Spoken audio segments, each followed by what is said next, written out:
Hey guys, tonight we begin with the discipline and unshakable misery of the Roman legion, the elite war machine that conquered half the known world and gave us sandals, straight roads, and the subtle art of yelling in Latin while stabbing people.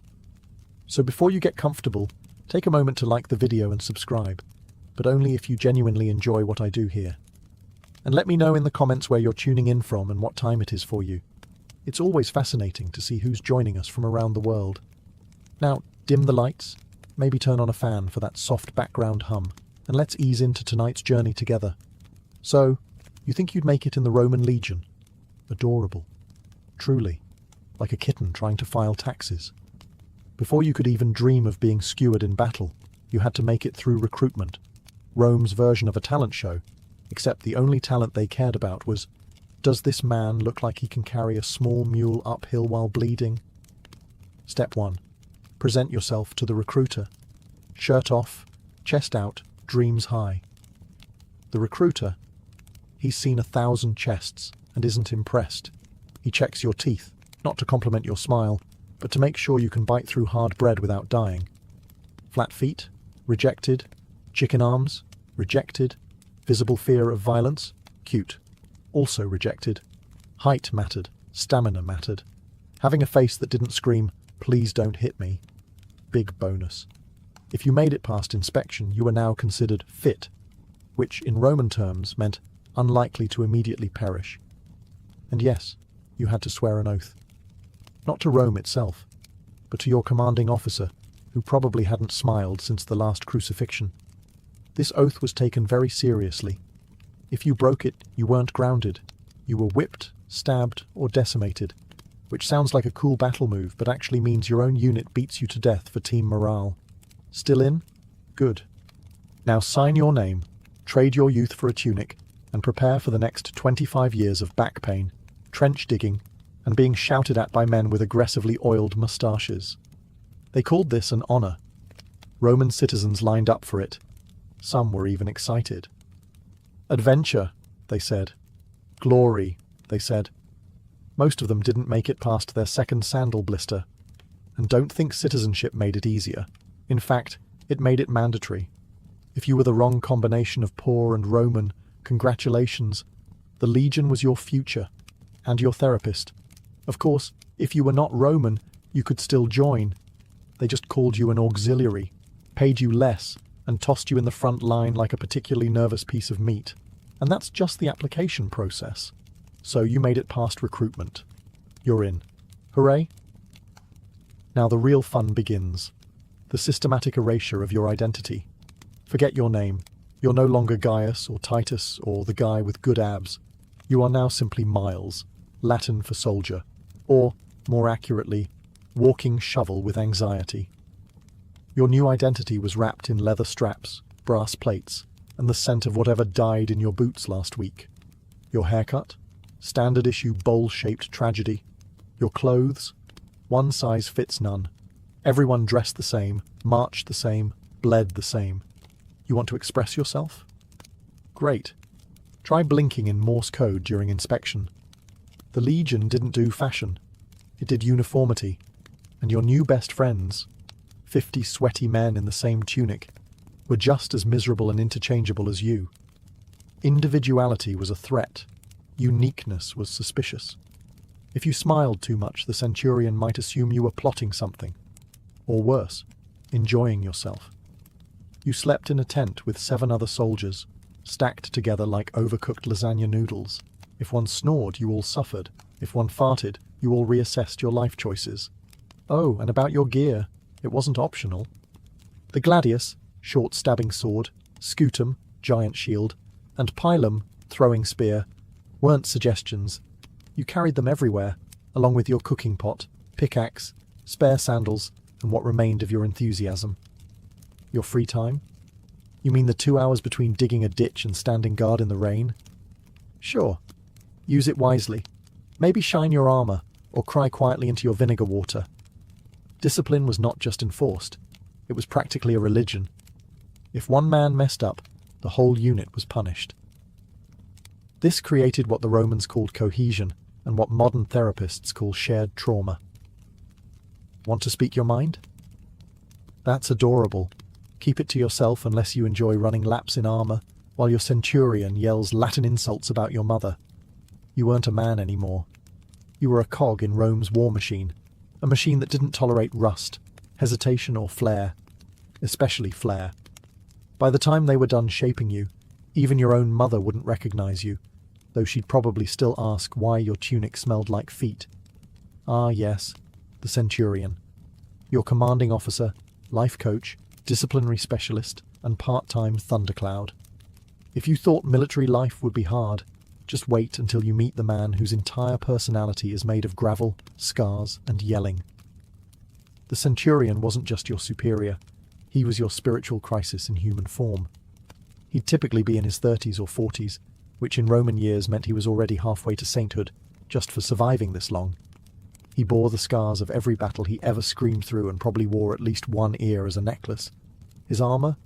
More polished than your future. His temper? On a hair trigger, especially when someone sneezed during formation. A centurion didn't just train you.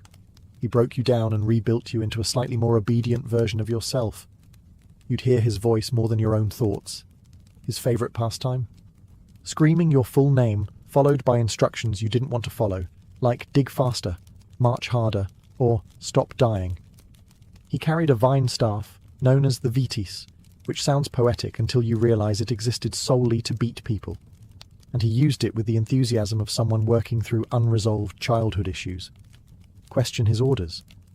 You might end up cleaning latrines with your toothbrush, if toothbrushes existed. Disobey. Public flogging. Slack off. Your rations would mysteriously become lost. Make a joke. He'd make you dig a hole, bury your sense of humor in it, and then fill it back in. But credit where it's due. Centurions were terrifyingly competent. They led from the front in battle, first into danger, and last to retreat. If you were bleeding out in the mud, your centurion would either drag you to safety or yell at you until you stood back up out of guilt. To him, discipline was sacred, weakness was contagious, and comfort was for barbarians and poets. You didn't love your centurion, but you feared him, respected him, and probably had stress dreams about his sandals stomping toward you. In short, he was your boss, your nightmare, and your only hope of surviving long enough to get yelled at again tomorrow. So, you made it through the yelling, the swearing in, and the soul erasure. Welcome to camp life, the Roman legion's version of a 5-star resort, assuming your idea of luxury includes dirt, sweat, and someone snoring directly into your eye socket. First thing to know, there is no such thing as free time. If you're not marching or fighting, you're digging. And if you're not digging, congratulations. You're building something that will need to be dug up later. A trench, a rampart, a wall, a ditch, another trench. The Romans were obsessed with earthworks, possibly because they knew one day historians would need something to talk about besides toga colours. Your day began at dawn, rudely awakened by a horn that sounded like optimism dying. Then you dressed. Tunic, sandals, armour, and reported for duty. You didn't clock in. You just showed up and hoped not to get stabbed with the vitis stick. Then came drills, endless drills, marching, turning, stabbing straw dummies with all the enthusiasm of someone filing taxes with a knife. Every movement had to be perfect, because sloppy formations got people killed. Or worse, noticed by the centurion. After that, construction. The camp had to be fortified every single night. Yes, even if you were just stopping for a snack. You and your fellow trench gremlins would grab shovels and start digging like your lives depended on it. Because they did. Meals? Picture this. Barley porridge that tastes like sadness, a bit of cheese that has personally offended your stomach, and sour wine diluted with water because hydration was a luxury and taste was a myth. Bathrooms? Communal trenches with sponges on sticks. That's all we're going to say about that. Evenings were spent maintaining gear, cleaning weapons, mending sandals, and trying not to cry where anyone could see you. If you were lucky, maybe a round of dice with the lads before collapsing into sleep on a straw mattress that smelled suspiciously like the guy who had it last. Privacy didn't exist. Comfort didn't exist. But blisters. Oh, blisters were abundant. This wasn't downtime. It was just not marching time. And even then, You still had to brace for the centurion's voice echoing across camp like a thunderclap. "Hey, you call that a tent?" If you thought being in the Roman legion meant heroic battles and epic speeches, surprise. It mostly meant marching. A lot of it. So much, in fact, that by the end of your service, your feet would have opinions of their own, and none of them polite. A Roman legionary marched 20 to 30 kilometers a day, often in full gear, which, fun fact, weighed about 90 pounds, give or take your will to live. This included your armor, shield, sword, 2 spears, cloak, cooking gear, rations, tent poles, and whatever emotional baggage you carried from home. This was called the mule load, and you were the mule. The pace was brutal. It wasn't a casual stroll through the countryside. It was fast, rhythmic, and designed to weed out anyone who had the audacity to possess knees. Every mile, some poor soul would trip, fall behind, or suddenly remember they forgot to be born a senator's son. There were breaks, technically, short ones, just long enough to gulp water, shove down a handful of barley mush, and regret your life decisions. Then it was back to stomping down the Roman roads, which were famously straight, because the generals thought turning was for cowards and philosophers. And yes, you were expected to build a fortified camp at the end of each day's march. That's right. March all day, then dig, hammer, and sweat through a construction project like a military-themed home renovation show. Except no one was winning a prize, and the only audience was your centurion, judging you silently with his arms crossed. Blisters? Common. Lost toenails? Almost a rite of passage. Comrades falling asleep while marching? Surprisingly frequent. If you tripped, you got yelled at. If you whined, you got mocked. If you tried to fake an injury, the medic would slap you with a sponge and send you right back. But the Romans didn't complain. Not because they were stoic, but because they were too out of breath. Complaining takes energy, and all of yours was being used to not collapse face first into the gravel. So, if you joined the Legion hoping for glory, just know you'd spend most of your time walking to where the glory was allegedly happening, and praying it hadn't left already. Congratulations. After marching for hours with a backpack heavier than your dignity, you've earned the right to train for the thing that will probably kill you. Combat training in the Roman Legion was where your dreams of glory went to die, preferably in a controlled environment, supervised by a man with a permanent frown and a stick. The first lesson, your beloved gladius, that short, stubby sword you imagined waving dramatically like a movie hero, was not for slashing. No. You stabbed with it, right into soft, squishy areas. The groin? Prime target. Armpit? Lovely. Neck? Chef's kiss. Why? Because stabbing required less effort, made quicker kills, and didn't get your sword stuck in someone's ribcage like an amateur. The Romans were practical like that. Cold, efficient, and deeply unimpressed by flair. You practiced stabbing wooden dummies called pilae, which were basically logs pretending to be barbarians, and you stabbed them a lot. Over. And over. Until your shoulders ached, your palms bled, and your centurion muttered something about your poor wrist technique. Then came shield drills. The scutum was massive, almost a portable war, and you were expected to use it like one, blocking, bashing, forming shield walls. It was all fun and games until someone took a corner to the nose and passed out into the mud. Sparring matches? Oh yes, you fought your fellow recruits with wooden swords and all the suppressed rage of someone who hadn't pooped in private for weeks. Injuries were common, teeth were optional, and if you got knocked down, your reward was a helpful lecture about how real enemies won't wait for you to stand back up, princess. You also trained with the pilum, the Roman throwing spear, a clever little stick designed to bend on impact so enemies couldn't throw it back. Basically, it had one job: stab once, then retire, just like you wished you could. And remember, all this happened while wearing full gear, in the heat, with minimal water and maximum yelling. You trained every day because one day you'd be shipped off to Gaul or Dacia or some other place where the locals expressed hospitality with axes. After all the marching, the stabbing logs, and being insulted by your centurion's eyebrows, the day finally arrives. Your first real battle. Your nerves, shot. Your legs, jelly. Your undergarments. Let's not talk about that. The enemy stands across the field, Maybe it's some wild-haired Gauls screaming like they just stepped on a Lego, or Dacians with curved swords and a personal vendetta against helmets. Either way, they look terrifying. They smell like goats, and, fun twist, they hate you. Your centurion blows the whistle. You're expected to fall into perfect formation, hold your shield like your life depends on it, because it does, and advance like you're not currently trying to remember if you updated your funeral instructions. The formation? The testudo, or tortoise.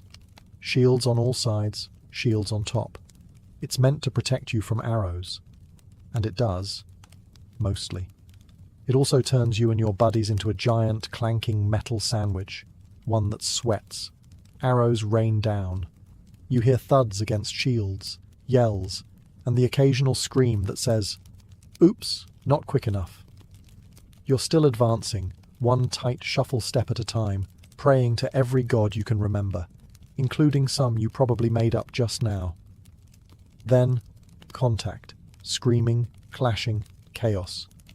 Your training kicks in. Sort of. You jab with your gladius, trying to find the soft bits between armor while simultaneously not getting stabbed in the face. The guy next to you falls. You don't have time to mourn, or blink, or breathe. The air is thick with dust, blood, and a growing awareness that this is nothing like the training dummy. The enemy is yelling things you don't understand, but the meaning is clear. They're not here to negotiate. Your centurion charges past you, bashing someone's skull like he's stirring porridge, and screams, "Keep formation!" Which is rich, considering you're currently trying not to be dismembered. After what feels like an hour, or a year, the horn blows again. Retreat? Advance? You don't care. You're alive, which is more than you expected 15 minutes ago. And as you stumble back into the ranks, bloodied, exhausted, and slightly traumatized, you realize one thing. You'll have to do it all again tomorrow. So, you survived your first battle. Bravo. You didn't get decapitated, trampled, or mistaken for a javelin target. You're probably feeling pretty invincible right now, which is adorable. Because in the Roman legion, the real danger begins after the fighting stops. Let's start with wounds. If you got stabbed, sliced, or lightly impaled, congratulations. You now get to experience Roman field medicine, which was essentially a combination of strong wine, prayers, and a man named Lucius, who once saw a bone and decided he was a surgeon now. If you were lucky, your wound was shallow, your medic was sober, and nobody dropped the cauterizing iron in the mud before using it on you. If not, well, let's just say your nickname would soon be Lefty. Then there were the diseases, which were less like background threats and more like enthusiastic participants in the Legion. Dysentery was a favourite. It spread through the camp like gossip, and before you knew it, half the cohort was sprinting to the latrines, while the other half lay groaning in a puddle of regret. Sanitation. Technically, it existed. Communal sponges were passed around like party favours, and no one really understood the concept of germs, probably because they were too busy dying from them. Malaria, typhoid, infected blisters, trench foot, and something suspicious growing on your tentmate's leg. All part of the experience. There were no sick days. Just, you'll march until you drop, and then we'll talk. Oh, and let's not forget parasites. Worms, lice, fleas. Your body was less a temple and more a bustling ecosystem. But say you did get a fever, or your arm turned purple, or your toenail tried to secede from your foot. You'd go to the valetudinarium, the Legion's hospital. Sounds nice, right? It wasn't. It was mostly just beds, moaning, and a guy heating up the knife. And if your condition didn't improve within 3 days, you weren't ill anymore. You were dead weight, which meant you'd be quietly moved to the ditch and replaced by the next recruit wondering what that rash was. Let's say you overslept, or dropped your spear, or heaven forbid blinked during formation. What happens next? Pain. What happens is pain. The Roman legion ran on discipline the way taverns ran on wine and poor decisions. Every rule had a punishment. Every punishment had a side of humiliation. And your centurion? He lived for it. You'd swear he trained harder to perfect his death stare than he ever did with a sword. First offence? Maybe a public beating. Just a casual flogging in front of your fellow soldiers. Like a violent team-building exercise. The lashes were delivered with a vites, a vine stick that, fun fact, left welts in the shape of your dignity. Get caught sleeping during guard duty? That wasn't a slap on the wrist. That was death. Yes, actual execution. The Romans figured if you were tired enough to nap on watch, you were probably tired enough to not mind being stabbed. But the crown jewel of Roman punishment was the legendary decimation. Say your cohort retreated when it wasn't supposed to. Maybe you ran screaming from a battle instead of heroically dying like a proper citizen. The punishment? Your unit was divided into groups of 10, and each group had to draw lots. The unlucky one? Beaten to death by the other 9. You read that right. Your friends beat you to death. With clubs. Because you ran slightly faster than the guy next to you. Even minor offences were treated like war crimes. Drop your helmet, run laps, insult your centurion, dig a ditch, then fill it, then dig it again, until either you passed out or he got bored. And if you dared complain, oh boy, you'd be on latrine duty so fast your sandals wouldn't touch the ground. Picture carrying buckets of liquid regret under the watchful eye of a man who hasn't smiled since the Republic fell. Why so harsh? Simple. The Romans believed fear built unity. A legion feared its centurion more than the enemy. And somehow that worked. Welcome to the Castra, your new home.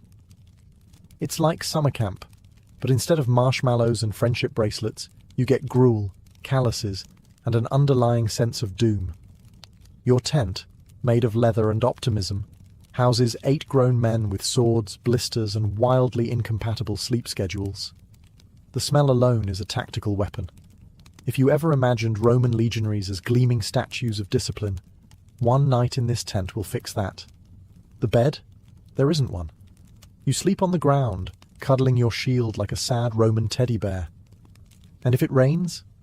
Well, your tent leaks.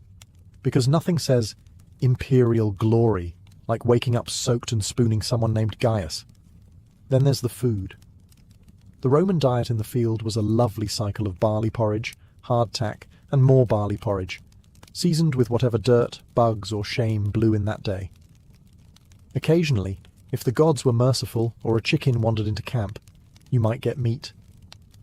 But usually it was just chewy bread and sour wine that doubled as mouthwash and disinfectant. You'd think meal breaks would be a chance to relax. Wrong. You had to cook it yourself, using a communal fire and an iron pot that may or may not have last seen cleaning in the reign of Augustus. If you burned the food, joke's on you. It's somehow better that way. Daily chores were thrilling. Cleaning weapons, repairing roads, digging ditches, building palisades, hauling supplies. Basically, doing everything except relaxing. And the best part? You did all this after marching all day, training until your legs gave out, and avoiding whatever weird fungus your tent mate caught last week. Evenings were for lectio, reading scrolls? No. They were for watch duty, dice games that ended in fistfights, and the occasional bard playing the world's saddest flute.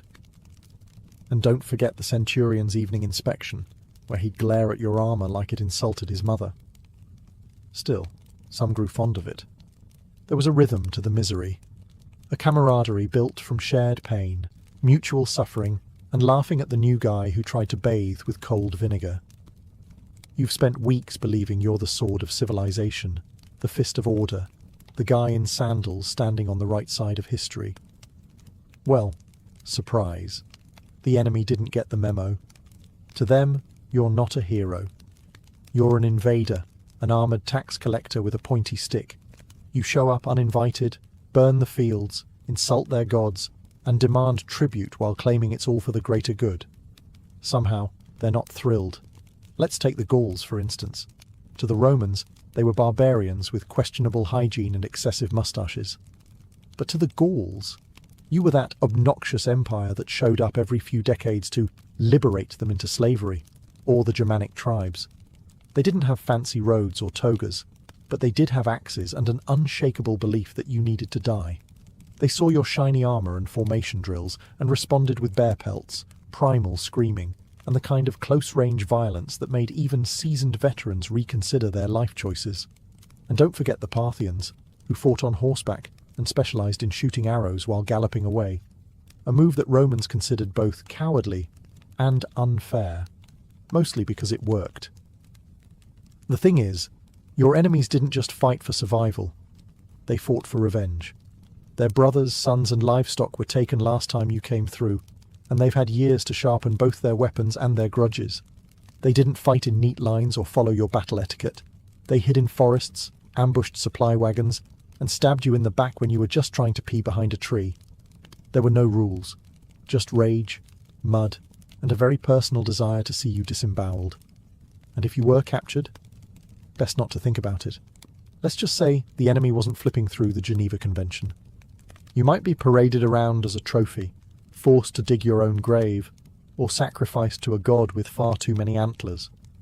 So, while you imagined your enemies as savages, they imagined you as the monster, a marching symbol of oppression, arrogance, and really annoying marching songs. Turns out, history depends on who's writing it. After 25 years of marching, bleeding, sweating, and not dying, which is apparently considered an achievement, you finally make it to retirement. Or as the Romans called it, look who hasn't been stabbed yet. Let's start with the big dream. Land.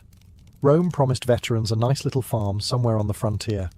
A peaceful plot of dirt where you could grow olives, complain about the youth, and not get hit in the face with a javelin. Sounds great, right? Except, that land was often in hostile territory, surrounded by locals who remember when you burned down their uncle's village. So your golden years might include a few bonus ambushes. Think of it as retirement, with cardio. Then there's the pension, or premia. A generous payout, assuming Rome had the money and your commander remembered to file the paperwork before dying in a swamp. If not, you might get paid in IOUs, pottery shards, or a firm handshake, and a reminder that glory is its own reward. Some veterans took their skills to the private sector, by which I mean being hired muscle for corrupt governors. Others became trainers, whipping new recruits into shape with the same love and tenderness they received back in the day. But many just kind of drifted off. The body was broken, the scars were plenty, and the night terrors of battle drums and screaming Gauls never quite went away. You could spot a retired legionary by the way he limped, squinted at the horizon, and instinctively built a ditch around his vegetable garden. And socially? Mixed bag. In some places you were respected, a walking relic of Roman strength. In others, you were that cranky old guy muttering about formation discipline at the market. But hey, you were alive. That already put you ahead of most. You'd survived countless battles, diseases, centurions, and the world's most judgmental sandals. And now, you got to yell at your grandchildren in Latin and maybe whittle a gladius out of wood. Life in the Roman legion came with a lot of certainty, mostly about death. And when you're constantly staring mortality in the face, you develop a rich spiritual life, or at least a deeply paranoid one. The average legionary worshipped a whole Olympic stadium's worth of gods. You had Jupiter for thunder and authority, Mars for war, and Fortuna for when you really needed that javelin not to bounce off someone's helmet and impale your best friend again. But Roman religion wasn't just about worship. It was about micromanaging the cosmos, one tiny ritual at a time. You didn't just go into battle. You sacrificed an animal first, usually something fluffy and unlucky. If the priest poked around its liver and said, "Yep, that's a good-looking spleen," then congratulations. The gods were probably on your side. Probably. Legionaries also had their own protective deities. The genius of the legion was a kind of divine group mascot, except instead of a foam costume, he lived in a tiny shrine and judged your every move. Superstition, of course, filled in the gaps. You wouldn't dare put your left sandal on before your right. You wouldn't sharpen your sword on a bad omen day. And if a raven cawed while you were oiling your armor, you might as well dig your own grave and label it reserved. Dreams were taken very seriously. If you dreamed of fire, it meant triumph. If you dreamed of rats, it meant betrayal. If you dreamed of your centurion smiling, it meant you were already dead and just hadn't realized it yet. And don't get them started on omens. Birds flying the wrong way, thunder at an awkward time, someone sneezing 3 times in a row, all signs that Jupiter was bored and about to spice things up. Did all this devotion guarantee protection? No. But it made dying slightly less terrifying if you believed Mars had personally approved of your face getting axed off. And for some, that belief, that the gods were watching, gave them courage. For others, it just gave them one more reason to constantly look over their shoulder. Because in the Roman legion, even the divine had a kill count. You didn't sign up for glory. You signed up because a recruiter promised bread, coin, and the vague chance of not starving. But once you were in, oh boy, you were now a cog in the Roman glory machine. If you survived a battle, don't expect a medal or a commemorative tunic. Instead, you got a speech, usually shouted from a makeshift platform by some general who only got dirt on his sandals once, when he tripped into his bathhouse.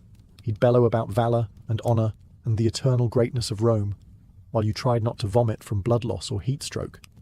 Your role in this was to cheer, nod, and definitely not mention that your best friend had his head replaced by a spear 5 minutes in. But back in Rome, different story. There, you were a hero, as long as someone else was telling it. Politicians loved using your suffering as a backdrop for their triumphs. Mosaics were commissioned, triumph arches were built, statues were sculpted, but rarely with your name on them. Maybe, just maybe, you'd be mentioned in a scroll if you did something truly legendary, like holding a bridge single-handedly or dying in an extremely poetic way. But more likely, you'd be lumped into the brave legionaries who made the ultimate sacrifice, right between a battle horse and a supply crate. Meanwhile, senators in purple sipped wine and bragged about how their cousin's cousin commanded your unit. That's how you became part of the legend, as a footnote to someone else's family tree. And the public? They adored stories of Roman victories, especially when narrated by poets who had never seen a battlefield. To them, your 3-day fight in the mud was a stirring tale of Roman might. They left out the dysentery, the screaming, and the part where your comrade tried to eat a belt out of desperation. So yes, you earned glory, but not for yourself, for the Republic, for the Empire, for the rich guy whose name would be carved in stone while yours was forgotten by lunchtime. Still, there was something noble in it, a kind of tragic immortality, the kind where you died a number, but Rome lived on. Venice in the mid-13th century was not a place for small ambitions. Its canals hummed with the chatter of traders, the clink of coin, and the scent of foreign spices that arrived from ports unknown. It was a republic built on commerce, and Marco Polo, born in 1254, was born into its merchant class like a duck into water. Only, unlike most ducks, Marco was destined to cross deserts. His father, Niccolo Polo, and uncle Maffeo were not your average merchants. They didn't peddle trinkets in the square or haggle with the local fishmonger. They were adventurers disguised in silk robes, men who had already vanished into the east, once before Marco could even speak. By the time they returned to Venice in 1269, the boy had grown into a curious teen with wide eyes and questions that could sink a boat. When Marco finally met his father again, he wasn't welcomed with toys or bedtime stories. He was handed a destiny wrapped in camel skin and strange maps. Niccolo and Maffeo had been to the court of the Mongol emperor, Kublai Khan himself, and they were determined to return, this time bringing their bright-eyed son with them. Imagine that. You're 17 years old, you've barely left your city, and suddenly you're told, pack your things, we're walking to China. No boat, no safety net, just horses, heat, and hope. It was an odd decision. Marco wasn't trained in diplomacy. He wasn't an interpreter. He didn't even speak Mongolian. But what he had was something you can't teach in a schoolhouse. An unshakable curiosity, and a knack for observing everything. And so, in 1271, Marco Polo walked out of Venice with his father and uncle at his side, heading east on a journey that would cover over 15,000 miles and take nearly a quarter of a century. They were not soldiers, they were not priests, they were merchants with a death wish, or visionaries, depending on how generous you're feeling. Venice had given him trade, the road would give him the world. The journey began with a blessing from the Pope. Literally. Before plunging into the unknown, the Polo family made a stop in Acre in the Holy Land to fetch sacred oil and letters for Kublai Khan from Pope Gregory X. Because apparently, if you're heading into the Mongol Empire, it's best to bring gifts, divine endorsement, and paperwork. After that detour, the real journey began. They travelled north into Armenia and Persia, lands where deserts stretched like punishment, and the sun cooked you in your own robes.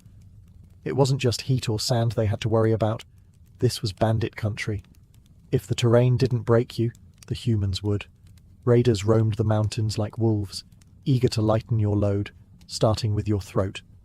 Marco didn't just survive, he absorbed. Everywhere they went, he collected impressions like a sponge in a bazaar. He marvelled at fire-worshipping Zoroastrians in Persia, sipped strange beverages, and learned how to read people who didn't speak his language. He was being quietly forged by experience, part merchant, part anthropologist, part survivor. The Silk Road wasn't a single road. It was a tangled web of caravan trails, winding through heat-blasted plains, crumbling fortresses, and cities that rose from the dust like hallucinations. In places like Yazd and Balkh, Marco saw architecture that looked like it had been designed by wizards, bazaars filled with goods he'd never imagined, rhubarb, lapis lazuli, gunpowder, and camels. So many camels. Grumbling, farting, perpetually irritated camels, each one more stubborn than the last. If Marco had any romantic notions about adventure, they were quickly crushed under the grinding monotony of desert life, camel spit, and dysentery. Still, they pressed on, up through the Pamirs, the roof of the world, where altitude stole your breath and the wind howled like it was cursing your name. The air got thinner, and Marco grew leaner, but not softer. His resilience thickened like calluses on his hands. Months turned into years. By the time they approached the borders of Yuan China, Marco was no longer just a merchant's son.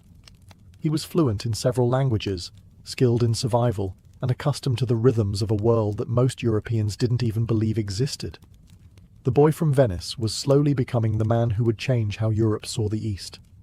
By the time Marco Polo reached the Mongol Empire's heartland, he was exhausted, sun-darkened, and, if we're being honest, probably smelled like a dead yak.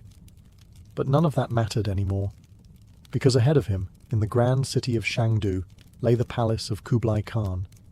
This was not your average royal court. Forget European castles. This was a sprawling, luxurious complex made of marble halls and gold-laced silk tents, sitting like a jewel in the Mongolian wilderness. Guarded by elite warriors and filled with scholars, magicians, elephants, astronomers, and interpreters, it was more international airport than imperial palace. Kublai Khan was no ordinary emperor either. The grandson of Genghis Khan, he ruled over the largest contiguous empire in history, stretching from the Pacific Ocean to the Black Sea. And yet, he welcomed the Polo trio like old friends. Why? Because he loved information. He craved it the way a dragon craves treasure. And Marco had stories. The Khan took an instant liking to young Marco. Maybe it was his curiosity. Maybe it was the way he spoke about Persia, or India, or Armenian customs like he was reciting poetry. Whatever it was, Kublai saw potential and gave Marco a role in court. Just like that, a Venetian teenager became a trusted emissary in the most powerful court in the world. Marco didn't just sit around admiring carpets. The Khan sent him on missions all over China and beyond. He visited the provinces of Yunnan, Sichuan, and even dipped into present-day Myanmar and Vietnam. Marco became the empire's eyes, ears, and sometimes mouth. He witnessed paper money being used like magic scrolls of economic power. He saw grand postal stations with fresh horses ready to go every 25 miles, basically the Amazon Prime of the 13th century. He walked through cities with millions of people, clean streets, and functioning sanitation. Meanwhile, back in Europe, people were still throwing chamber pots into alleyways. And Marco wrote it all down, mentally at least. His real writing would come much later. For now, he was just absorbing, recording not just geography and customs, but textures, colours, smells, and human behaviour. The Venetian merchant's son had entered the palace of the dragon and found not fear, but fascination. The longer Marco Polo stayed in the service of Kublai Khan, the more surreal and sophisticated the empire became. This wasn't the barbarian horde Europe whispered about over wine. No, this was an empire with silk robes, astronomical observatories, functioning bureaucracies, and cities that made Paris look like a soggy hamlet. Let's start with the capital, Khanbalik, now known as Beijing. Marco described it as a city so vast you could ride a horse through it for half a day and still not hit the palace. It had wide boulevards, organised markets, public granaries, and even neighbourhood inspectors to report crimes. Europe, still blaming demons for bad harvests. Then there was the food. Marco tasted things that didn't exist in the Western imagination: exotic fruits, rich sauces, fermented mare's milk, which he politely tolerated, and culinary innovations like noodles that suspiciously resembled what Italians would later call pasta. Coincidence? Historians argue. Marco just ate. But it wasn't all lavish feasts and sightseeing. He witnessed the Khan's justice system, brutally efficient. Thieves had their noses cut off. Corrupt officials were executed with theatrical flair. The Mongols didn't do second chances. But they also protected merchants and enforced religious tolerance. Buddhist, Muslim, Christian, Taoist. It didn't matter, as long as you paid your taxes. Speaking of taxes, Marco was amazed by the empire's administration. Provinces were divided into districts, each with its own overseers, record keepers, and rotating officials to prevent corruption. Paper money was backed by gold and enforced by death. Try refusing a UN bill, and you'd lose more than your wallet. Marco also described the Pony Express system of the Mongol postal network, horse stations every 25 miles, stocked with supplies, food, and shelter. Couriers could cross the empire faster than any European monarch could send a message across his own backyard. But perhaps most astonishing was the multiculturalism. The Khan employed Persians, Arabs, Chinese, and even Europeans in his government. Everyone had a role. The only qualification? Usefulness. For Marco, this was a revelation. Europe was still locked in religious squabbles and feudalism. But here in the East, knowledge and efficiency reigned supreme. And the Khan, calm, calculated and curious, wasn't just a conqueror. He was an administrator, a visionary, and, in Marco's eyes, the most powerful man on earth. The boy from Venice had now seen a world his homeland couldn't even imagine, and he was just getting started. Marco Polo's role in Kublai Khan's court was never static. One day he was a diplomat sent to negotiate with rebellious vassals. The next, he was galloping off into the hills of Yunnan to report on mineral wealth or check in on tax collection. And sometimes, just sometimes, he was a spy, disguised in local garb, quietly noting who was loyal to the Khan and who wasn't. How exactly did a foreign teenager gain this much trust in the most powerful empire on earth? It wasn't just luck. Marco had two superpowers: observation and storytelling. He could walk into a village, talk to farmers, examine their customs, sample their food, and return with a report that painted a picture so vivid it was as if the Khan had gone there himself. Marco didn't just collect facts, he collected atmospheres. He could describe how a man carried himself, how markets smelled at midday, or how the silk rustled in the governor's sleeves when he lied. The Khan valued this. Marco wasn't some stiff bureaucrat. He was a living scroll, part anthropologist, part court jester, part human GPS. It didn't hurt that he could charm a room. Despite being foreign, he had mastered enough Persian and Mongolian to make himself understood, and when words failed, his dramatic flair took over.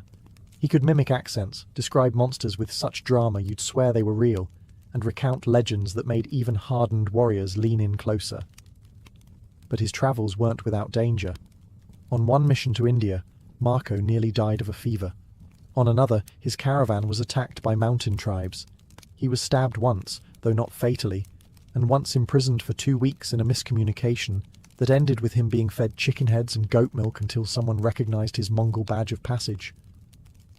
Still, he endured. He saw elephants paraded in jeweled armor, Hindu ascetics walking through fire, Tibetan sky burials that made his stomach churn, and southern lands so hot that eggs could allegedly cook in the sand. Through it all, Marco remained unshaken.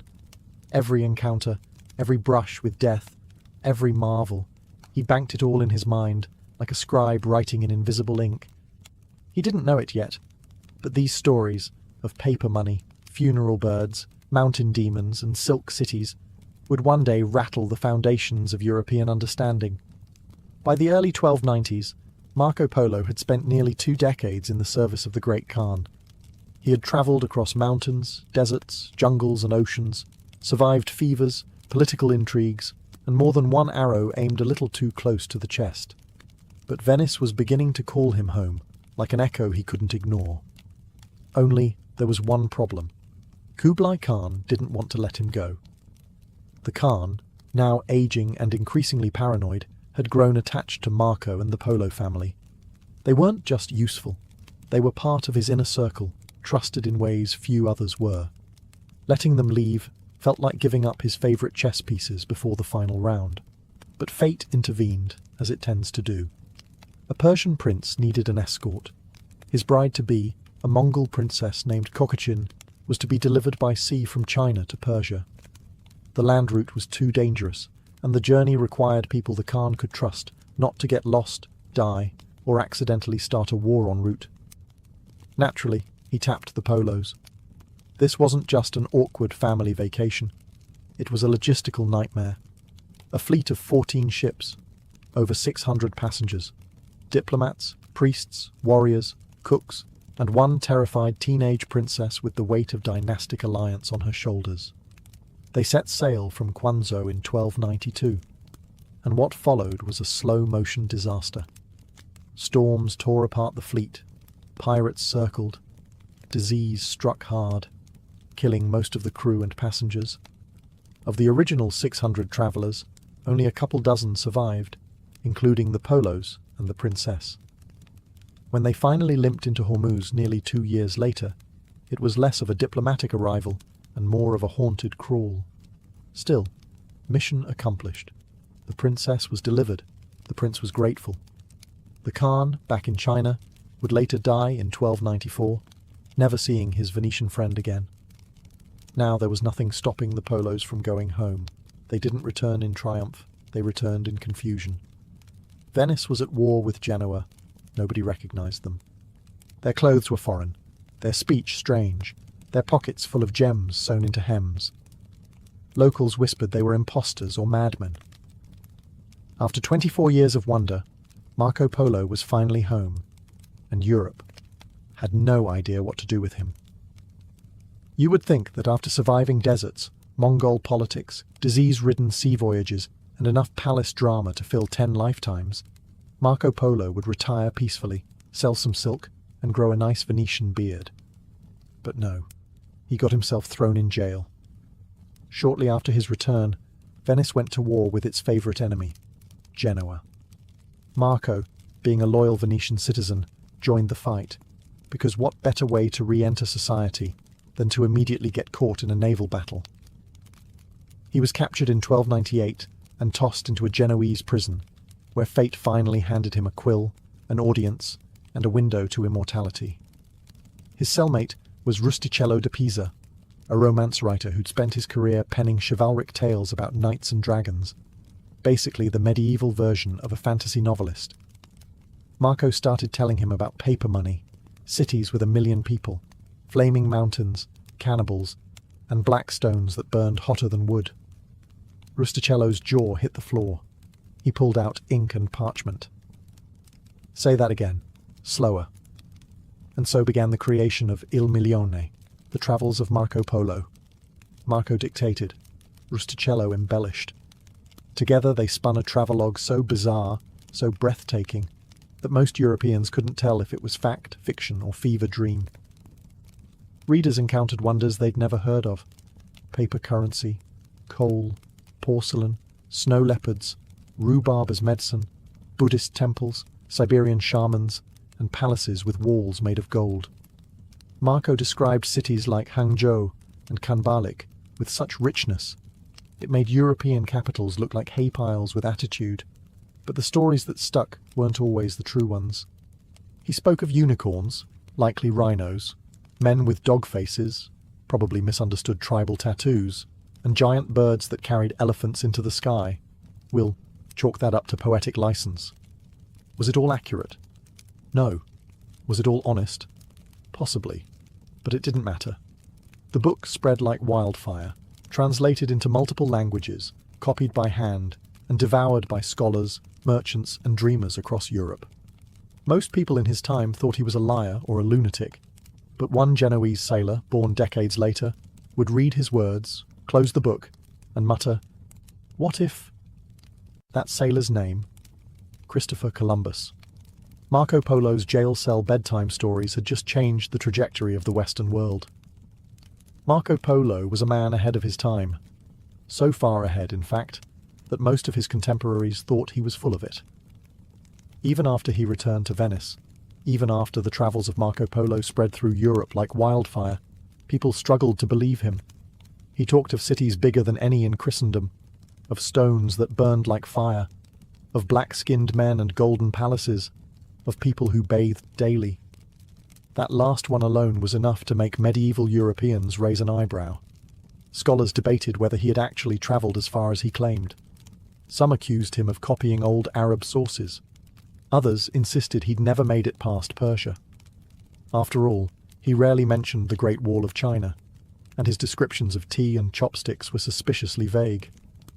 But they missed the point. Marco wasn't writing a Lonely Planet guide. He was a merchant, a storyteller, and, most importantly, a man whose frame of reference was Venice, not a PhD in sinology. He recorded what he saw, what he remembered, and what dazzled him. And considering he had no camera, no notebooks, and was speaking from memory while rotting in a Genoese jail cell, we can cut him a little slack. Despite the skepticism, Marco Polo became famous in his lifetime. An odd kind of fame, more curiosity than celebration. People knew his name, but treated him like that uncle who swears he once saw a mermaid. Entertaining, sure. But let's not quote him at dinner. Still, the book endured. It was copied, translated, and passed from hand to hand. It entered the libraries of kings and merchants, churchmen and explorers. It planted seeds in minds that were just beginning to realize the world was bigger than their village. As Marco aged, he returned to his life as a merchant. He married, had 3 daughters, and ran his business quietly from Venice. But he never recanted his tales. In fact, on his deathbed in 1324, surrounded by priests urging him to confess and take back his lies, Marco Polo is said to have replied, "I have not told half of what I saw." It wasn't defiance. It was truth. Because how do you describe the vastness of the world to people who've never left their street? You don't. You write it down, send it out, and hope the future is listening. Marco Polo died quietly in 1324, but his story was only just beginning to travel. In the centuries that followed, the travels of Marco Polo became one of the most influential books in world history. It wasn't just a bestseller in the monastic scriptoria of Europe. It was a seed planted in the soil of imagination, geography, and ambition. Sailors, scholars, and emperors clutched his tales like blueprints for a world they couldn't yet reach. Cartographers pored over his words, translating stories into mountains and cities, some real, others imagined. Maps of Asia soon bore names like Cathay for China and Zipangu for Japan, lifted straight from Marco's dictations. In a world where much of the globe was blank parchment, he offered shape, colour, and substance, even if sometimes it was wildly off. And then there was that Genoese sailor. Christopher Columbus didn't just read the travels. He studied it, annotated it, slept with it by his bedside. When he set sail westward in 1492, he carried Marco's words with him, quite literally. Columbus believed he was reaching the East, that Marco described so vividly. Instead, he stumbled upon an entirely new world. In a strange twist, Marco Polo's imagination helped ignite a discovery he never predicted. But legacy isn't built on accuracy alone. It's built on impact. Marco's descriptions of unfamiliar religions, cultures, and peoples, though sometimes filtered through his European lens, were revolutionary. He introduced readers to the idea that the world was not just bigger, but smarter, richer, and more complicated than they'd been told in church sermons. He helped shatter the medieval belief that civilization stopped at the Alps. In doing so, he didn't just stretch the edges of maps, he stretched minds. Yes, there were critics. Later, historians picked apart his omissions and embellishments. They questioned why he didn't mention the Great Wall, which, to be fair, wasn't exactly great yet, or why he exaggerated mythical beasts. But none of that erased the fact that he inspired generations to explore, question, and dream. Marco Polo wasn't just a traveller of roads, he was a traveller of thought. And in the grand arc of history, that might be the greatest journey of all. If you want to understand ancient Rome, don't start with the marble statues or the speeches in the Senate. Start with the street vendors. The real heartbeat of the empire wasn't echoing through the forum. It was sizzling in clay pots beside smoky alleyways, where the poor lined up with empty stomachs and a few coins. Most Romans lived in cramped apartment blocks called insulae. Think 5 stories of flammable wooden misery, no plumbing, no insulation, and most importantly, no kitchens. Cooking at home was a fire hazard, and frankly, a luxury for the wealthy. For everyone else, meals were sourced outside. That's where the thermopolia came in. These were Rome's answer to the modern fast food joint. Narrow, open-fronted stalls with massive stone counters built to hold sunken clay pots, each filled with something vaguely edible and usually steaming hot. Meat stews, lentils, beans, salted fish, boiled cabbage, mystery sausages soaked in garum. If it could be cooked, boiled, fried, or fermented, you could find it on the street, and you could smell it from across the suburb. Vendors shouted over each other, hawking specialties to slaves, soldiers, labourers, and anyone too poor or too smart to try cooking at home. A couple of bronze coins could get you a hearty meal, maybe a chickpea pancake, a fried dormouse, yes really, or flatbread smeared with honey and crushed herbs. And then there was garum. Oh, garum, the fish sauce that held the empire together. Made by fermenting fish guts in the sun until they liquefied into a brown, salty sludge, garum was poured on nearly everything. To Roman taste buds, it was liquid gold. To modern noses, it probably smelled like a mistake. But the Thermopolia weren't just about food. They were places of gossip, gambling, and human traffic. Hungry mouths mingled with whispers of politics, crime, and scandal. Gladiators might eat beside merchants, freedmen beside thieves. In Rome, your social rank might limit where you dined formally, but out here, hunger was the great equalizer. To understand how Romans really lived, you don't need scrolls or sculptures. You need to hear the bubbling of stew, the scrape of a ladle, and the curse of a cook chasing a kid who just stole a fig. This was the belly of the empire, and it was always rumbling. If you time-traveled to a Roman neighborhood around midday, chances are the first thing you'd notice was the noise, and then the smell. Smoke, fish sauce, spices, sweat, and bread. The city wasn't built on bread and circuses. It ran on lentils and deep fryers. Enter the Thermopolium, Rome's go-to food stall for the common man. These weren't restaurants in the modern sense. They were small, fast, and everywhere. Archaeologists have uncovered over 150 in Pompeii alone, complete with counters embedded with deep-set dolia, large clay jars where hot food was kept simmering and semi-sanitary.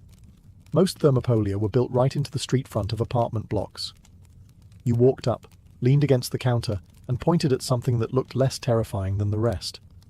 The owner, or more often, a family-run staff, would scoop your food into a bowl, usually with a warning not to ask what's in it.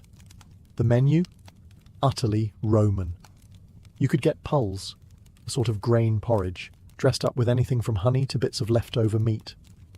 There were lentil and chickpea stews, boiled cabbage, grilled fish, and for the brave, sausages swimming in garum, the ever-present fish sauce that made everything taste intense. If you were lucky, there'd be fried cheese or pastries sweetened with dates and sesame. For working-class Romans, the Thermopolium was part convenience store, part cafeteria, part social network. You didn't go there just to eat.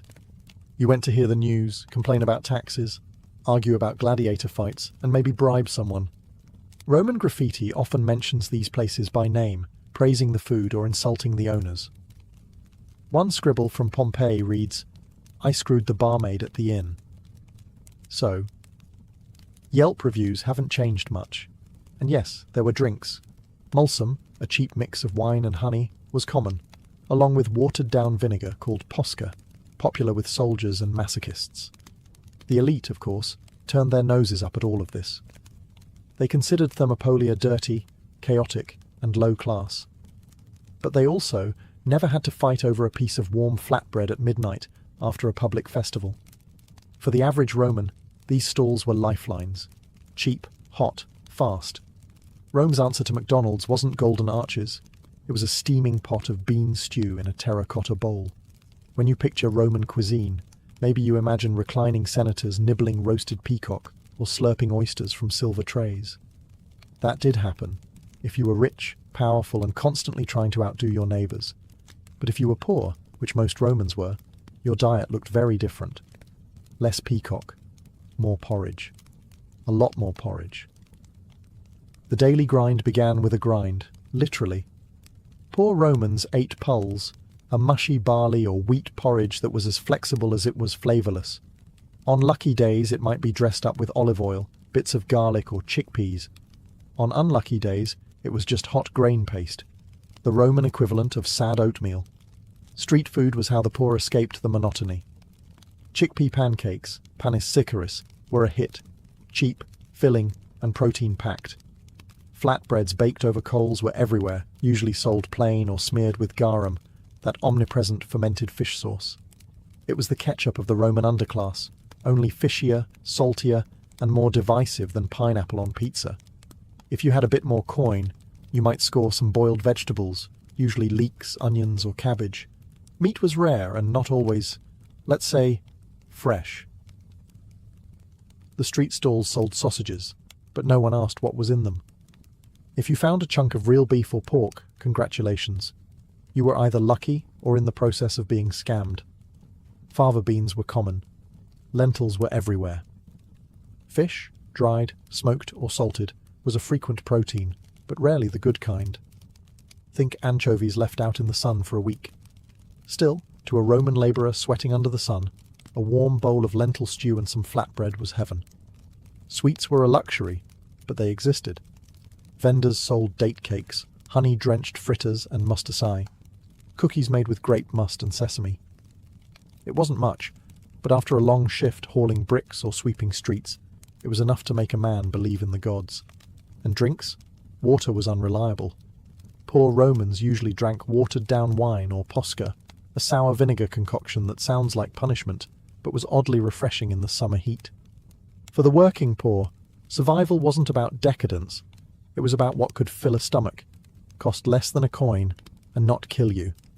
Street food, in all its smoky, fishy glory, did the job. If there's one ingredient that defined Roman street food, and made modern noses twitch, it's garum. This wasn't just a condiment. It was a national obsession, a culinary status symbol, and quite possibly a public health menace wrapped in a clay jug. So, what exactly was garum? In short, fermented fish guts. Take a pile of anchovies or mackerel trimmings, mix them with salt, leave them out in the blazing sun for weeks or even months, and wait until they liquefy into a golden brown sludge. Strain out the bones, bottle the goo, and voila, garum. Rome's most prized export. Also a war crime in a bottle depending on who you ask. To the Romans, garum was magic.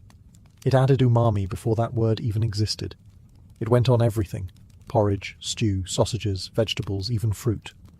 There were different grades too. The fancy, clear liquamen reserved for upper-class tables, and the thick, murky dregs, alec, used in street stalls and slums. It was expensive. The good stuff could cost more than wine. Elite garum came from places like Pompeii or Hispania, where entire coastal towns were devoted to producing vats of the stuff. These weren't backyard operations either. They were massive industrial centres, with clay amphorae stacked high and fishy vapour poisoning the air for miles. But the poor didn't care about provenance. On the street, Garum was the great equalizer. Slopped onto lentils, stirred into chickpeas, smeared on bread. It made bland food bearable and gave street vendors a powerful tool to mask, let's say, inconsistent freshness. It was also Rome's version of soy sauce or ketchup. Every thermopolium had its own secret garum mix. Some were herby, others spicy, and a few probably illegal under modern food safety laws. People even drank diluted garum as a hangover cure, which says a lot about both Roman drinking habits and Roman stomachs. Of course, not everyone was a fan. Seneca, the philosopher, once called it a costly condiment for the reckless. Others just called it disgusting. But despite its smell and mystery, garum was Rome's flavour. It fed armies, seasoned emperors' feasts, and clung to every sausage sizzling on every street corner. Garum wasn't just food, it was identity, served with a ladle and an odour you'd never forget. Fast food didn't start with burgers and drive-thrus. In Rome, the concept of grab and go was alive and well, minus the paper napkins. The city thrived on movement, and so did its appetite. For the millions who walked its crowded streets, worked long hours, and had zero time to recline on couches like senators, the street food stall wasn't just a place to eat, it was a pit stop in a daily marathon. One of the most popular on-the-go snacks, pulsed chickpea fritters. Hot, crispy on the outside, soft inside, and sold by the handful.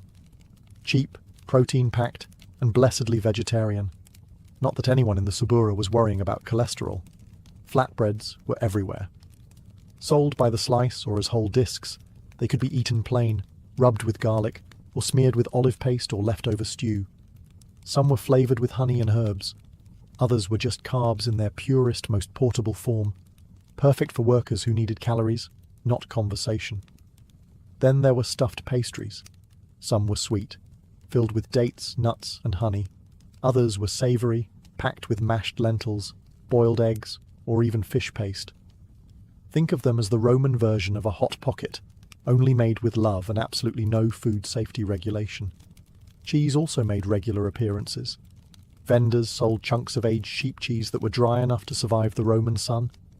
It wasn't fancy, but it filled bellies and paired nicely with wine or desperation. And speaking of wine, yes, people drank on the go. Mixed with water or honey, and sometimes heated, wine was sold in cups from stalls or mobile vendors carrying skin pouches. Mulsum, the sweetened variety, was especially popular among workers and anyone trying to drown the taste of a suspicious sausage. Don't forget fruit. Fresh figs, grapes, and olives were easy to carry and could be bought from street peddlers shouting their wares over the chaos. In cooler seasons, roasted chestnuts were a warm favourite, simple, hearty, and perfect for chewing while walking past angry goats and loose chickens. It wasn't glamorous, it wasn't curated, but it was fast, cheap, and fed a city of a million. Rome ran on garum, bread, and hustle, and the street food vendors kept the engine roaring. In Rome, what you ate, and where you ate it, was practically a class badge. Street food was never just about filling your belly. It was a daily ritual that revealed your rank, your income, and how close you were to dying of a tapeworm. For the working poor, thermopolia were salvation. You didn't have a kitchen in your crumbling insula, and even if you did, it was a fire hazard, and the rats had already claimed it. So you stood elbow to elbow with the masses, handing over a few asses, small bronze coins, for a scoop of lentils or a chunk of greasy sausage dripping in garum. You didn't ask questions. You ate what was hot and kept walking. But for Rome's middle class, artisans, freedmen, shopkeepers, the street food experience was a little more curated. You could afford better vendors, fresher ingredients, or maybe even a private cook to prepare something warm at home. Some would linger at stalls known for specialty dishes, maybe fried cheese, date pastries, or even grilled cuttlefish if you were feeling bold. You might even sit on a stool. Meanwhile, the upper class had a different relationship with street food. Publicly, they disdained it. A proper Roman aristocrat dined reclining on cushions, waited on by slaves, sipping wine poured from crystal, and nibbling peacock tongues served by someone named Cassius, keeper of the napkin. The very idea of standing at a food stall like a sweaty labourer was scandalous. But here's the twist. They ate it anyway. Senators disguised in cloaks would sneak into the poorer districts after dark to grab roasted chickpeas or buy garum directly from the source. Even the rich couldn't resist a honeyed fritter fresh off the fire. Writers like Marshall and Juvenal mocked the hypocrisy. How the elite shamed the poor for eating food they themselves couldn't stop craving. And let's not forget the slaves. They were at the bottom, yet made up a massive portion of the population. Their meals were whatever they could scavenge, steal, or scrape together. Often leftovers from their masters, or scraps from generous stall owners. But sometimes, just sometimes, they tasted the same fried pancake or sausage as the free citizens. In that moment, class lines blurred, at least on the tongue. In Rome, food wasn't just sustenance, it was theatre, a performance of status, struggle, and survival. If Roman street food was lively on a normal day, during festivals it became pure chaos. Delicious, smoky, wine-soaked chaos. Rome loved a good festival. And by good, we mean raucous, over-the-top, all-day affairs where gods were honoured, slaves got drunk, and everyone forgot who owed whom money. There were dozens each year, and with every celebration came a tidal wave of food, flooding the streets faster than the Tiber in spring. During Saturnalia, the December blowout that made Christmas look like a knitting circle, slaves were allowed to eat at the same stalls as their masters. Social rules turned upside down. Vendors roasted entire pigs on spits in the open air, handed out fried pastries, and sold hot wine spiced with pepper and honey. The streets smelled like a butcher's shop, and a bakery had collided, and no one complained. Lupercalia, the rowdy February fertility festival, was equally wild. Young men ran half-naked through the streets, and the food stalls catered accordingly. Hearty fare like blood sausage, fatty cuts of meat, fried chickpeas, and thick bread to soak up all the wine being spilled and consumed in equal measure. Even religious festivals had a gluttonous side. After sacrifices were made at temples, parts of the animal, especially the edible bits, were sold to food vendors or handed out to crowds. Street stalls would take that fresh meat, stew it, fry it, or shove it into bread. It was sacred barbecue, Roman style. Street vendors thrived during these events. It was peak business. They'd work all night, stacking their dolia with stews, pastries, grilled fish, honey cakes, and more. Children begged for sweets, old men argued over olive fritters, and everyone drank way too much mulsum, the sweet wine that tasted like a headache in progress. Of course, with food came problems. Greedy vendors watered down wine. Meat sometimes went off, but was served anyway. And pickpockets treated crowded stalls like buffets of a different kind. Still, no one seemed to care, at least until the hangover hit. Festivals weren't just about honouring the gods. They were a release valve for a city teetering on the edge of madness. And food was central to it all. Steaming, frying, dripping food, served in clay bowls and eaten with greasy fingers under strings of lanterns. It wasn't just a feast. It was Rome, unbuttoned and unbothered. Roman street food might have kept bellies full and the city humming, but it wasn't all savoury stews and sizzling sausages. Beneath the steam and the shouting lay a darker layer, where food could kill you, cheat you, or land you in serious trouble. Let's start with food fraud. Rome had no health inspectors. If your lentil stew smelled off, that was your problem. Vendors frequently watered down wine, mixed chalk into flour, and used spoiled meat spiced just enough to fool the nose. One common trick was to soak rotten fish in garum and pass it off as fresh. You didn't question the cook. You prayed to Mercury, patron of thieves, and hoped for the best. And the prices? Good luck. Vendors rigged their scales, used crooked ladles, and swapped out ingredients mid-stew. One day you got chickpeas, the next, beans and disappointment. Graffiti from Pompeii even mocked shady food merchants by name, early Yelp reviews, but with more venom and bad spelling. Sometimes the stakes were higher than just indigestion. Street food vendors were notorious for bribing officials to secure the best corners or block their competitors.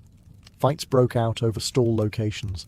At least one known riot in the Suburra started because of a food stall dispute. Spoons were flung. Stew was spilled. Somebody lost a tooth over an olive fritter. Then there were the poisons. Yes, real, intentional poisoning. Rome had no shortage of enemies, and food was an easy weapon. More than one senator met his end by drinking wine laced with venom, or eating figs dusted with powdered glass. If you were rich, you travelled with a food taster. If you were poor, well, you just rolled the dice every time you took a bite. And we haven't even mentioned the rats, roaches, and general filth. Most stalls operated next to open sewers. Leftovers were thrown in the street. Dogs, cats, and half-starved slaves fought over scraps like gladiators without swords.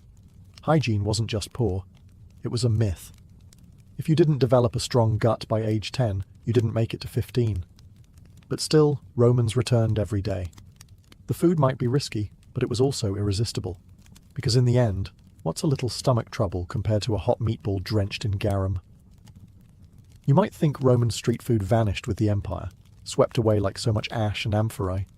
But the truth is, those smoky stalls, bubbling pots, and greasy snacks left fingerprints all over modern cuisine. You've probably tasted ancient Rome without even knowing it. Start with the basics. Bread. The flatbreads sold in Roman stalls, not so different from pizza bianca in modern Italy. Add olive oil, garlic, maybe a smear of fermented anchovy paste, and suddenly, you're one street vendor away from recreating a first-century lunch. And chickpeas? Still a staple in Mediterranean diets, whether mashed into hummus, baked into farinata, or crisped into modern falafel. The Roman fondness for legumes echoes across time. In fact, pulse, their barley or wheat porridge, isn't far off from modern polenta, or even savoury oatmeal bowls. Then there's garum. While the Roman original hasn't aged well in reputation, its descendants are thriving. Southeast Asian fish sauce, Worcestershire sauce, and even some soy sauces carry the same umami punch. The idea of fermented flavour bombs. The Romans mastered it before it was cool. Even the concept of street food itself, fast, affordable, handheld meals sold from tiny shops, owes something to the thermopolia. The modern food cart, taco stand, or kebab kiosk might look flashier, but the spirit is the same. Hot food, low prices, big flavour, no questions asked. Archaeological sites like Pompeii have given us astonishing glimpses into Roman food culture. Entire food stalls have been unearthed, counters intact, pots still charred, even traces of snails, duck, and beans preserved in ancient cooking vessels. One even had a fresco menu painted above the serving window. The marketing was better than most TikTok ads. And now, chefs and historians alike are reviving Roman recipes. Cookbooks translate Apicius, the Roman foodie emperor, into dishes you can try today. Honey-roasted dormice optional. Modern Rome still serves up dishes that would be familiar to a hungry plebeian. Fried artichokes, herb-infused cheese, flatbreads dripping with oil. The empire may have fallen, the emperors turned to dust. But the flavour? That survived. Because when you bite into something salty, crispy, and wildly comforting at 2 a.m., you're doing what Romans did 2,000 years ago. You're eating history, one greasy handful at a time. In the medieval court, silence was rare. Between clinking goblets, rustling silks, and the occasional jousting injury, there was one constant: music. But not just any music. If you wanted to set the mood for a royal feast, entertain a restless noble, or soften the mood after a political beheading, you called in the minstrels. These weren't background musicians strumming in the corner. Minstrels were the sound engineers of the medieval world. They carried news, recited poetry, performed daring ballads, and even composed sharp satire, sometimes while their audience still held knives. Their instruments?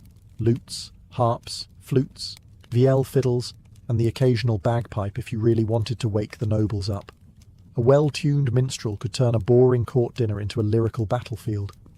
The medieval court ran on drama and performance, and minstrels were vital to both. They immortalized heroic deeds, real or wildly exaggerated. If a knight slew a dragon, or merely slipped off his horse while trying, they'd craft a song about it. The audience didn't care about truth. They cared about the rhyme. Minstrels weren't just musical. They were verbal magicians. With sharp tongues and clever wordplay, they recited epic tales of doomed lovers, legendary warriors, and tragic betrayals. They could win laughter from a surly lord, or tears from a war-hardened knight, and they knew how to read a room. If the baron had recently been caught in a scandal, maybe avoid the bawdy satire that night. Their position in the social hierarchy was flexible. Some were beloved fixtures of court life, protected and pampered. Others were treated as glorified jesters, expected to sing for their supper and then sleep in the stables. But all minstrels knew one thing. If you wanted to survive in the royal court, your music had to be more than pretty. It had to be useful. Political flattery, coded gossip, subtle warnings, all disguised in verse. And their power?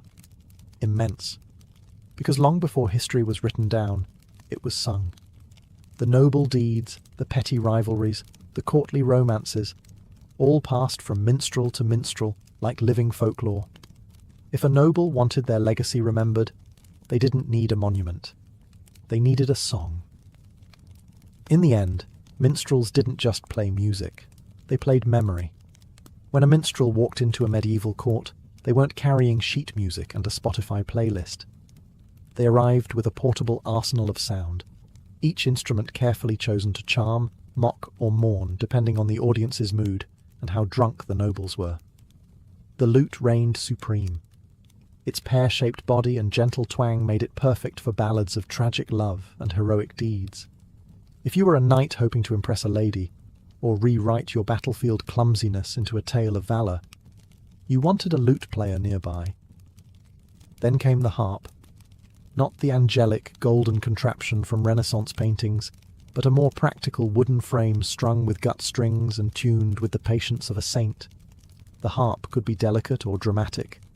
It was often used during ceremonial entrances, romantic interludes, or when a lord wanted to look pensive without doing any actual thinking.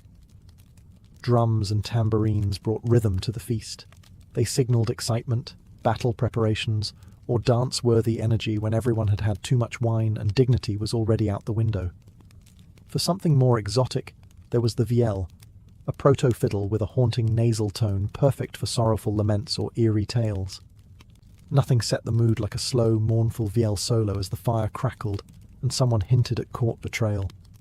Flutes and recorders? Excellent for lively dances or whimsical background tunes. Even bagpipes had their place, mostly in the courts of the Celtic and northern regions, loved by locals, loathed by everyone else. And then there were the vocals. A minstrel's voice was their most important instrument.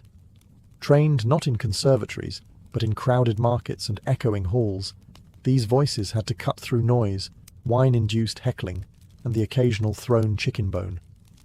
They could mimic accents, chant in Latin, croon in courtly French, or bark out satire in the local dialect, all while keeping tempo with a drum or plucking a stringed instrument.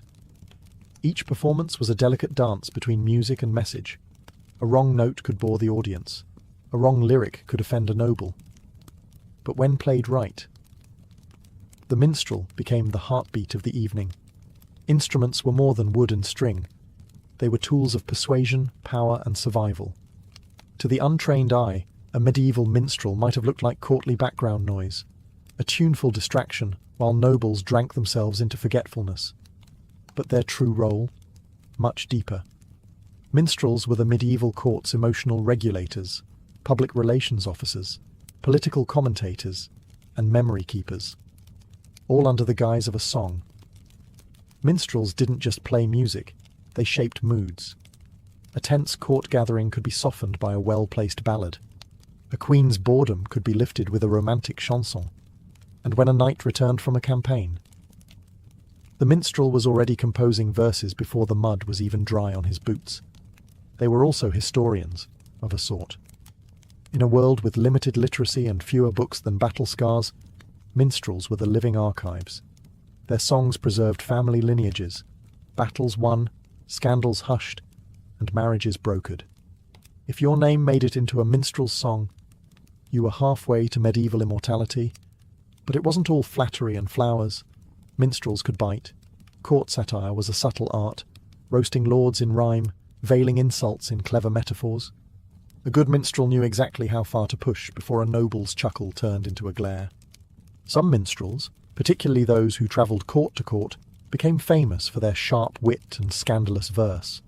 verbal tightrope walkers balancing between applause and execution. They also served a diplomatic role. Visiting courts often brought their own musicians as part of their delegation. These performances weren't just for fun, they were displays of cultural sophistication, soft power, and mutual respect. A poorly received performance could sour a political deal. A hauntingly beautiful lament might win favour where words had failed. Even in times of mourning, minstrels had a place. Funerals for nobles often featured carefully composed dirges, meant not just to grieve, but to elevate the deceased's legacy through song. The higher the status, the grander the lament, and the greater the pressure not to hit a wrong note. Some minstrels became trusted confidants. Royals with few people to trust might whisper secrets to the bard, knowing they could encode truths in verses that would only be understood by those who listened closely. In the medieval court, the minstrel wasn't just playing music, they were playing the room. And in a world ruled by politics, pride, and performance that made them indispensable. Not all medieval musicians were created equal. While modern ears might lump them all together as minstrels, medieval courts were far more particular. Titles mattered, and so did origins. In the echoing halls of royalty, the difference between a troubadour and a jongleur could mean a seat at the banquet, or a night with the pigs. Let's start at the top. The troubadours. Originating in the courts of Occitania, southern France, troubadours were poet-composers who wrote and performed their own lyrical masterpieces. They sang in Occitan, the language of courtly love, and their songs often revolved around noble passion, unrequited longing, and the spiritual torment of seeing a duchess married to a man twice her age. Think of them as medieval singer-songwriters with a flair for dramatic heartbreak. Troubadours weren't beggars. Many were nobly born, some even knights, which gave them access to elite courts and patronage. They weren't expected to juggle or dance, they dealt in poetry and subtlety. A good troubadour could turn a simple lute tune into a philosophical dilemma about love, honour, and social class. Below them, you had the trouvères, their northern cousins. Same idea, but they sang in Old French, and their themes leaned a little more martial, knights, crusades, and heroic tales. Less longing glances, more heads getting lopped off in the name of glory. Then came the jongleurs, the real workhorses of medieval entertainment. Jongleurs were versatile, mobile, and usually far less refined. They juggled, played multiple instruments, sang borrowed songs, told dirty jokes, recited gossip, and sometimes even trained animals. If the troubadour was your elegant wine bar performer, the jongleur was the guy playing the fiddle in the back of the pub. Rowdy, unpredictable, and occasionally brilliant. Jongleurs travelled court to court, town to town, living off tips and scraps. While they lacked the prestige of the troubadours, they had street smarts, and they could read a crowd like a book. If a noble wanted a discreet insult hurled at a rival, the jongleur was the man for the job. Despite their differences, troubadours and jongleurs often worked together. One would compose, the other perform. One praised a countess's eyes. The other roasted her husband's bald spot. In the great symphony of medieval courts, each musician had a role to play. Harmony was optional. Drama, guaranteed. If you thought medieval songs were all about chivalry and rose gardens, think again. Minstrels might have worn tunics and played lutes, but their lyrics could cut deeper than any sword. Behind the melodies were sharp observations, bawdy jokes, romantic fantasies, and enough political subtext to make a king sweat. Let's start with love songs, the bread and butter of the court musician. But this wasn't just, "I love you, marry me" stuff. Oh no. Courtly love was an emotional maze of longing, restraint, and poetic suffering. The troubadour would profess undying devotion to a lady usually married to someone more important, and ideally, someone less poetic. The object of desire remained unattainable, because the real thrill wasn't in the conquest, it was in the agony. Emotional pain, but make it fashionable. Songs would describe the beloved's eyes like twin stars, her touch like sunlight, her voice like church bells, or if the poet was in a bad mood, like a goose in distress. These metaphors walked a fine line between flattery and melodrama, and audiences lapped it up. But not all songs were so refined. Satirical songs were the medieval version of late-night comedy. They poked fun at lords who overate, priests who misbehaved, and knights who had more brawn than brain. Minstrels mastered the art of the roast, veiling insults in clever rhymes and regional dialects.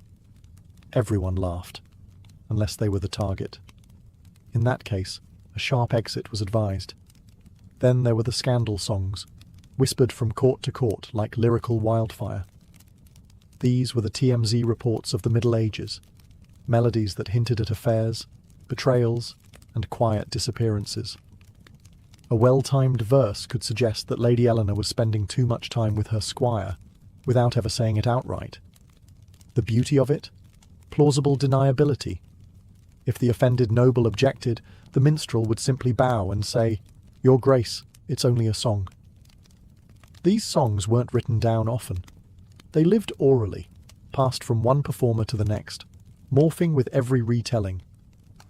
What started as a romantic lament in one court might become biting satire by the time it reached the next. Whether praising a duchess, mocking a bishop, or exposing a royal fling, minstrels used their songs to dance between adoration and outrage. In the court, a clever verse could be more dangerous than a dagger. In the medieval court, entertainment wasn't just something to pass the time. It was a calculated display of power, wealth, and taste. And no royal gathering was complete without minstrels weaving sound into the scene, one pluck, breath, and rhyme at a time. Banquets were their prime stage. Imagine it, a great hall decked in banners, torches crackling on stone walls, nobles reclining on cushioned benches, their goblets full, their tempers higher than the ceiling beams. And then, rising above the chatter, a lute strums. A voice follows. The feast hushes. The real performance begins. Minstrels knew how to work a room. Their sets weren't random. They followed the rhythm of the evening. A light-hearted jig to start, lift spirits and calm nerves. Then a tale of war, loyalty, or betrayal, dramatic enough to get everyone's attention, but not so serious that the Baron chokes on his pheasant. Toward the end, a bawdy tune or two, just risque enough to make the duchesses blush behind their fans. They weren't alone either. Minstrels often performed alongside jugglers, acrobats, or even trained animals. A good feast might feature a harp solo followed by a monkey doing cartwheels. That's what passed for variety programming in the 12th century. In royal courts, music had another function: political mood lighting. Hosting a visiting noble, cue a song about their family's glorious deeds. Need to distract from rising taxes? Bring in a jongleur with a scandalous new ditty. Was the king's temper dangerously short? Time for a soothing ballad about loyalty, heroism, and not executing people today. Feast entertainment also doubled as propaganda. Minstrels sang of the king's military victories, embellished of course, and glossed over the losses. Songs reminded the nobility of their duty, their honour, and their place beneath the monarch's well-shined boot. For the audience, this was more than fun. It was social theatre. Laughing too loudly at a satirical verse could be dangerous. Failing to applaud a song praising the Queen? Suspicious. Knowing the right moments to nod, chuckle, or sigh was part of noble etiquette. Minstrels walked a tightrope. They performed to amuse but also to influence. And their stage. It wasn't just a hall. It was a minefield of egos, secrets, and strategy. And they played it like pros. While most history books shout about knights and kings, the women behind the music of the medieval court often sang in whispers, quiet, poetic, but unforgettable. Though barred from many positions of formal power, some women carved out spaces in the courtly soundscape, turning melody into subtle influence. Enter the troubadours, female counterparts to the famous troubadours of southern France. These women weren't simply muses or background singers. They were poets, composers, and performers in their own right, often writing verses that challenged traditional gender roles and expectations. Their songs spoke of love, yes, but from the woman's perspective. Longing, anger, resistance, empowerment. It was courtly love with a sharp edge. The troubadours might sing of a lover who broke his vow, or of the constraints placed on women by marriage and status. Their lyrics offered a rare glimpse into the interior lives of medieval noblewomen. lives typically locked behind tapestries and etiquette. Then there were the noble women who supported and hosted minstrels. Queens and ladies of the court often acted as patrons, commissioning works to celebrate weddings, births, alliances, or just their own egos. Some even learned to play instruments like the harp or psaltery, performing in private salons or ladies' chambers, where songs became both entertainment and emotional outlet. Women also featured prominently as subjects in songs, idealized, romanticized, criticized. But here too, some minstrels pushed boundaries. They wrote bawdy verses from female perspectives, satirical ballads about possessive husbands, or odes to widows who refused to remarry. These weren't just performances. They were acts of quiet rebellion. Outside noble courts, in the more raucous world of travelling minstrels and street performers, women often joined troops as singers, dancers, or comedic foils. They were bold, charismatic, and often underpaid. But their presence was essential, especially in festivals and fairs, where their voices added depth and scandal to the performance. Of course, the church wasn't thrilled. Female performers were often labelled immoral or dangerous, and many were barred from sacred spaces or dismissed as temptresses. But even so, they sang on. Because music gave them a voice when society offered none. And though many of their names have been lost, their songs, fragmented, haunting, defiant, echo still, like harps played behind stone walls. Not every minstrel was lucky enough to strum a lute beneath a chandelier or get paid in gold by a duke with a wine problem. Many worked the roads, wandering from town to town, castle to castle, market to marketplace, in search of an audience, a bed, and preferably food that wasn't moving. These itinerant minstrels were the lifeblood of medieval musical culture.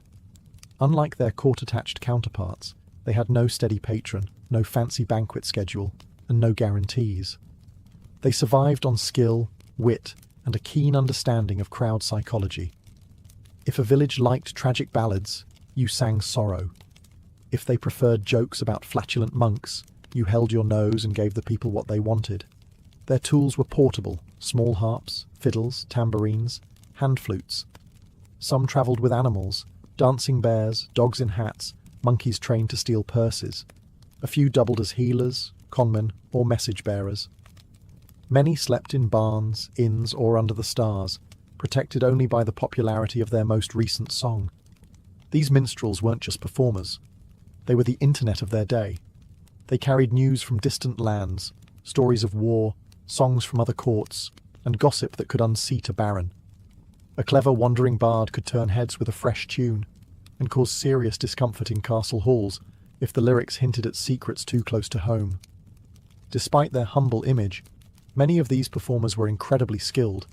Some had trained at court before falling out of favour. Others learned on the road, absorbing styles, languages, and melodies across regions. They were musical chameleons, shifting between dialects and instruments like diplomats in disguise. Their audiences ranged from peasants gathered around a festival fire to minor lords hosting impromptu feasts. Sometimes they were welcomed warmly.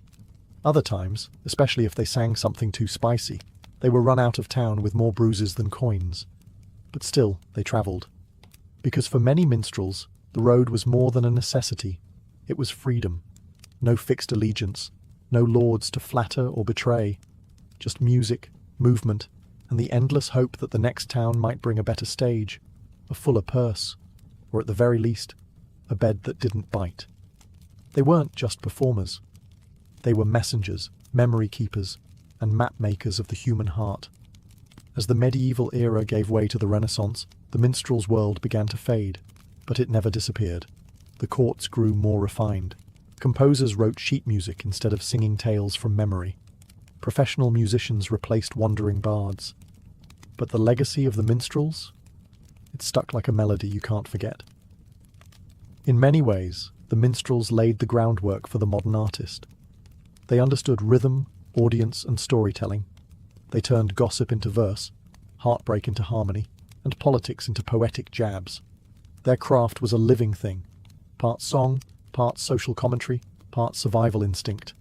Their influence ran deep. The troubadour tradition echoed in Renaissance madrigals. Folk songs passed from peasant lips to printed ballads. Themes of courtly love, noble sacrifice, and cheeky rebellion carried into the works of poets like Chaucer and Shakespeare. Even the early operas of Italy, soaring, dramatic, full of passion, owed something to those dusty medieval performances in drafty great halls. And while the courts became more exclusive and music more formalized, the spirit of the minstrel simply moved elsewhere. Into town squares, into travelling theatre, into taverns where fiddlers played tunes older than the walls around them, into the hearts of people who still told stories through sound. Today, we still see their echoes. Street performers who juggle, sing, and flirt with the crowd. That's pure jongleur energy. Singer-songwriters bearing their soul over a guitar. Troubadours in modern clothing. Political satire in lyrical form. The minstrels would be proud. Even fantasy literature and films, anything with castles, knights, and someone strumming a lute in the corner, owe a debt to these figures. They're the unsung glue of medieval imagination, holding together stories of heroism and hilarity, romance and ridicule. And despite centuries of change, one thing remains. People still crave melody. We still gather to listen, to feel, to be told who we are, whether by Spotify playlist or by a harp played under torchlight. The minstrels may be gone, their verses scattered like parchment in the wind. But their legacy? It sings on, in every performance that dares to entertain, enlighten, or provoke. A medieval minstrel is smiling quietly in the wings.